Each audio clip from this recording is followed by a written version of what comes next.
Jacob Carraz, $2. People had sort of forgotten after his injury how good he could be. I wanted him more than anything. I kept him in my mind throughout the draft. Then when I was ready, he got not when I was ready, but he got nominated at a time. I had a lot more money at the time, and I could get my guy for $2. No one else had a lot of money to really compete with me for him, or they didn't really want it. They didn't believe in him. He's ended up being like a top 10 CTW easily this year. That's amazing. That's the fun of auction draft. There's no better way to reward yourself for your footy knowledge, your Supercoach skill. That is why we play.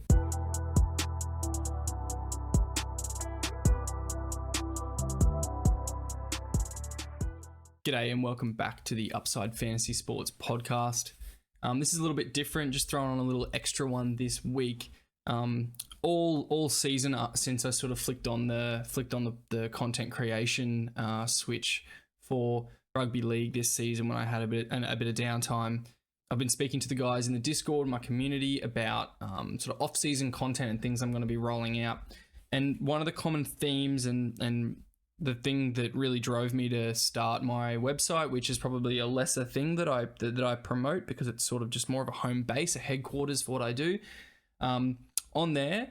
And a reason for initiating that website was to share the reasoning and the belief or the purpose behind doing auction drafting for NRL and opening that world up to us Australians and New Zealanders and Kiwis that are so passionate about rugby league football and the fantasy sports components of rugby league football. If you don't know much about auction drafting, this episode is going to be perfect for you. I'm going to try and keep it punchy and share my screen and auction board and show you some of the interesting elements of auction drafting. And more importantly, I'm going to show you how you can do an auction draft with your friends and family for 2025. The next question is, why am I doing this now? The season's not over. Because this is when I have the most people looking and thinking about next year. The most people playing finals in the wrong period of time potentially, or having the wrong roster setups or ladder finals, setups and whatnot with top 8s and stuff like that out of 10. It's really important you think before the season's over about how you want to approach your league and settings and draft day for the next year, so you can have those conversations before everyone dies off and goes to, in my example, NFL and basketball, and then other people cricket or no fantasy sports at all. You need to get these conversations rolling with your group. Doing it in these ways where you have more buy-in from users requires more effort, more logistics, more time, but the outcome is just that much better. That's the reason I do this. I'm so passionate about it, and I one day want to create content dedicated, or parts of the content dedicated to auction drafting. It's just that unique and that special. So that's what we're going to dive into today. If you're interested, stick around. If you're on YouTube or Spotify and you want to see the draft, the auction draft board, make sure you check the YouTube link in the Spotify description. And remember, guys, there's more insight on my website. I have a link to an auction board template where you'll have to do a bit of work to learn about it, but ChatGPT can help you there if I can't, and stuff like that. So sharing my screen now. My face, hello, is down the bottom right today rather than the middle right in large camera settings. This is the 2024 Danny Nutley Cup live auction draft board. It's going to look like a lot of noise and a lot of chaos to you guys who have never seen anything like this or don't deal in spreadsheets and data at work. This will just be like, what's going on here? But it's really well designed and built by one of my league mates. But to his credit, this thing's really, really user friendly, and it pops off the screen. It's designed to be presented on a large TV in an Airbnb, which we all stay for our draft weekend. So. But you can do something in a spreadsheet that's super simple. You can do auction drafts, many people do, by hand. All you need to have is a list of players. But even then, you don't even need to have a list. People should have in their head who they want, and people are nominated.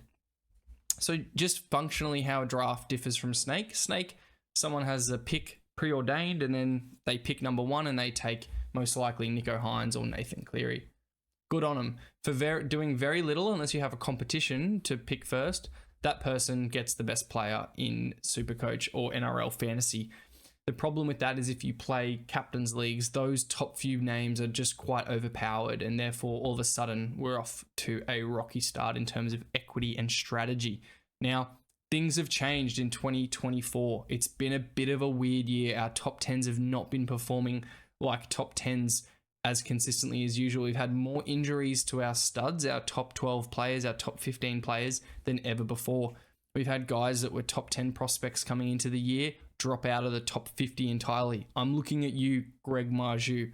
So things have certainly changed, and then the snake draft has come back into fairness a little bit. It's been a little more equitable, but that may not always be the case, especially if you have your league set up in certain ways. Before I go any deeper into that, I do want to say that, captain's leagues, they're probably not ideal for a snake draft. So if you're doing a snake draft, we can talk about settings on my website. I can make other potties in the off season definitely about that stuff, which I will, but just bear in mind, captaincy works really well with auction drafts because the more layers to strategy and value you have, the more complex and exciting and thrilling and unique the draft day experience and the auction experience is. So let's quickly run through this sheet really briefly. We've got our teams here in columns, 4 columns across with the name of the user. The sheet automatically helps you manage your funds. This is showing how much money remains, but everyone started this year with 210. I'll explain why, but usually you start with 200.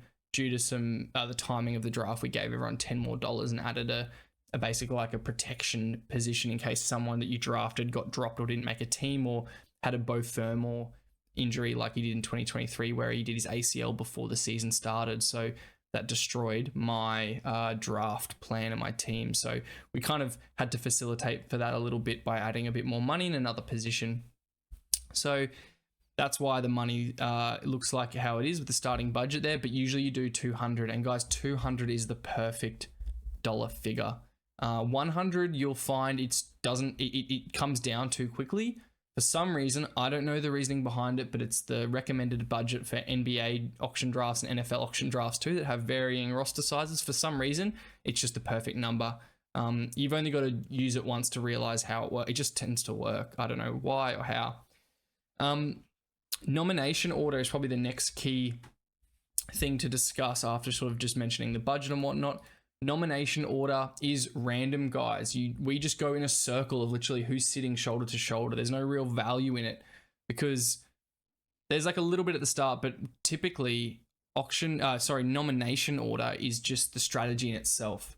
Do you nominate the best player in the league, Nathan Cleary or Nico Hines, first when everyone has all their money and it creates an absolute nuclear bidding war and he goes for $120 because everyone's cashed up and they want that top guy? Or does he get neglected because people all together think if I just save my money when Cleary or Nico is available, I'll have the most purchasing power? Purchasing power refers to, obviously, your ability to buy someone, how much money you've got compared to everyone else.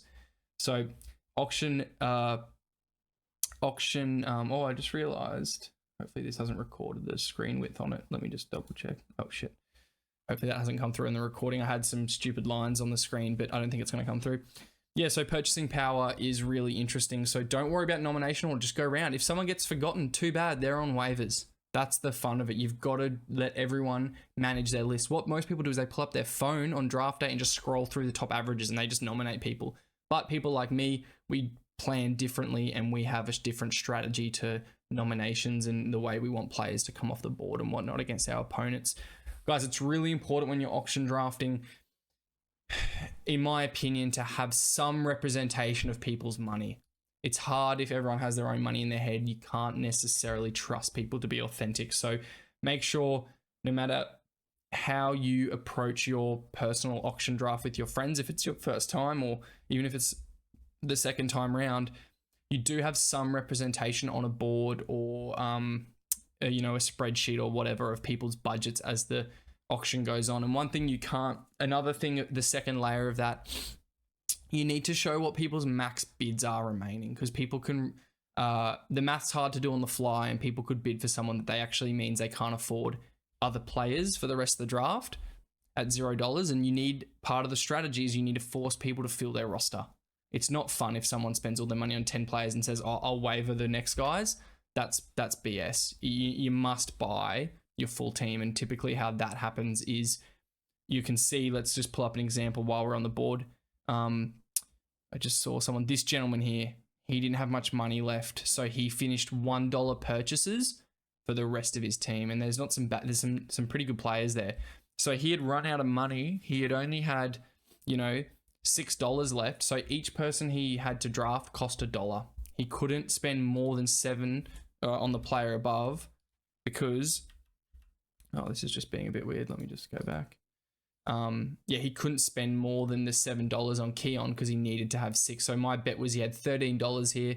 He hit $7 on Keon, and that was his max bid because the sheet was telling him max 6. He can't exceed that. So yeah, really important sort of secondary tier to having people's budgets represented. What else do we need to discuss? We also make it mandatory that you do fill your team because it's really silly if people just draft everyone and leave no front rowers, or, leave their front rowers empty because then they get them off waivers, but then they just absorbed all the other value. You have to fill your roster positionally in the draft. It could be in a $1 hooker you get last, that's fine, but you have to factor that in. It's a really important part of it. So now looking back at my draft team, there were some big boo-boos, but imagine if I held on to Chris Randall, that would have been nice. So moving on, I'm trying to think of like another important thing. I guess you might be wondering sort of why auction draft if I didn't sort of address it earlier, but guys, the fundamental reason why you would auction draft is for fairness. Fairness and enjoyment. There is nothing better than coming into a season knowing you do have control over who you get. If your favorite player is James Tedesco and your second favorite player is Angus Crichton because you're a Roosters fan, you can conceivably get both of those players. That's really fun knowing you're not going to pick Tedesco at 4 and then miss out on Crichton who goes at 8 in a snake draft. You can get both. It'll cost you. It'll cost you whatever it's going to cost you. You can't predict the cost. You might get them for $10, $5 each at the end of the draft they got forgotten about, or you might have to pay $70 for both. That's your call. That's your call, but at least you have control over your team. So there is no better way to get the players you want to enjoy your Supercoach season, and also there's no greater way to reward your research and your statistical analysis and your all the other stuff you do before draft, your planning, your preparation, because you might have your eyes set on some cheapies that are going to probably come later in the auction draft, but you'd be willing to pay, $4 to $5 for them because you believe in them more than everyone else who's willing to pay $1. So no matter what, you can get those guys and you get the benefit. Case in point, guys, on the board in front of me, Jacob Carraz, $2. Jacob Carraz, $2. People had sort of forgotten after his injury how good he could be. I wanted him more than anything. I kept him in my mind throughout the draft. Then when I was ready, he got not when I was ready, but he got nominated at the time. I had a lot more money at the time and I could get my guy for $2. No one else had a lot of money to really compete with me for him. Or they didn't really want it. They didn't believe in him. He's ended up being like a top 10 CTW easily this year. That's amazing. That's the fun of auction draft. There's no better way to reward yourself for your footy knowledge, your Supercoach skill. That is why we play. So just pulling this board up hopefully has been a nice backdrop to my ranting and raving about it, but I just want to get to this before the season ends so you can really think about, is this something you want to do? I'll be doing this draft yet again with my boys, my league, my home league, but we will be finding a way, ideally in the Discord, to host 1 to 2 auction drafts. Whether I'm in one or even in both is a question I don't know yet, but I will be there to help facilitate those drafts if I can. I want to introduce the diehard hardcore drafters to this format, and as the hobby grows, I believe that the best draft competitions will be auction based, and I believe that that's the best way for fairness and for people that really rate their skill to go toe to toe. Because I'm just frankly not that interested if you dominated your league last year by picking Nico at 1 or this year by getting Dylan Edwards at 18 in a snake draft. Like, The Dylan Edwards one's great, but like that's his value, right? And then you just exceed it. Whereas in auction, you're not paying as much capital for certain things. Like you can, Snakes, don't get me wrong, Snake has value after those top ones, but I just think this flattens the playing field entirely. So that's the goal. This is on my website, guys. This is the way to do things. If you're a bit of an Excel guru, literally all you need to do is have it so that when you type a player in here, pulls up their position reading from a database, then you type it in, that then pulls the same database out. It populates their team and position automatically. You've got to put in the value, which then updates these down, averages, and it reads and see this count here. So you do need a bit of a database in there of positions, which you can build out. It might take you some time, or I can give you it when my league does it. That's the best way to do it. All this stuff's just extra fun, showing how many teams and players got drafted and whatnot, but it's less important. You functionally, if you want to do it on Excel, just need to have your roster size, and then you need to just collectively keep a track of teams, keep a track of people's budgets, make sure there's no BS sort of thing. So yeah, strategy for auctions is another conversation. I'm not going to go into that here. I'm going into the function of the why and how you can do it. That's the main purpose. So yeah, I hope you enjoyed this one. I know it probably won't get many views and whatnot. I'm not that interested in that. I'm just trying to like give a bit of insight into auctioning and get people thinking about it before the season ends so you can plan with your friends and family. Guys, you can also do this online. It's that easy. You get a Zoom call, a Teams meeting, a Google Meets, any online conversation thing. You share screen and someone just drives while everyone sits there. It'd be a little clunky, and I don't want you confused. This does take time, but it's the funnest time ever. The time flies, you have heaps of fun, and just take breaks, just schedule breaks, set a timer on your phone, or if you're running the show, have someone else have that role, have them have a timer, and just every 30 minutes, just do 2 minutes for bathroom and water and a snack or whatever. Maybe do a 2-minute break and then do like a longer break, 10 minutes halfway through. Gives everyone a chance to reset, get a breath, get up and move around if you're doing it digitally. We also take breaks in person. Someone might ask as well, what about times, nominations, bid times? Guys, just use common sense. If you're on a computer, you could have a little clock somewhere that manages nomination bid times. We just go off feel. So for example, Tyrone Peachy, someone goes, Tyrone Peachy $1. Someone puts their hand up and says $2. That's called out. And we say, Jace, Tyrone Peachy, $2. Give it a sec. Everyone has a think. Then we go, all right, it's going 3, 2, Jace, Tyrone Peachy, $2, 1, sold. Then it's locked out. So you give people a bit of time to have a think. You don't go crazy with it. That's no fun. But if you're really on a time schedule, you could do it a bit quicker. We just go by feel because we're there to enjoy it. We're not there to rush it. We do it once a year. It's the most fun. So we do not rush it. That's it from me, guys. Auction drafting is the way to go. Reach out if you want to get involved. Check out my website, via my Twitter, if you need to see a board template or anything like that. Cheers, guys.